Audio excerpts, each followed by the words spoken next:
Visiidi eesmärgiks peaministri sõnul oli tutvuda Ida-Viru Keskhaiglaga, mis on seotud ka tegelikult valitsuse tähelepanuga just Ida-Virumaa programmi osas. Peaminister soovis oma silmaga näha, mis on need plaanid siin ja Ida-Viru Keskhaigla juures kuulata haiglajuhtide arvamusi ning näha seda, mis võimalused on riigi poolt, et neid investeeringuid teha. Siinkohal tuletame meelde, et Ida-Viru Keskhaiglal on plaanis rajada veel üks uus korpus, kuidas hindab peaminister Jüri Ratas tervishoiuteenuse kättesaadavust Eestis.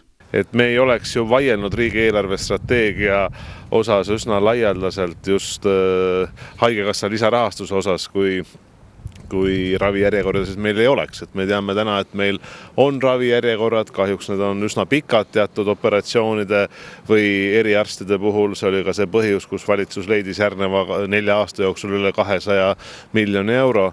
Nii et ma loodan, et see süsteem saab kindlasti tugeva lisarahastuse ja läbi selle inimesed pääsevad kiiremini ka arsti juurde. Ida-Viru Keskhaigla juhatuse esimees Tarmo Pakler kommenteeris omalt poolt tervishoiuteenuse hetkeolukorda.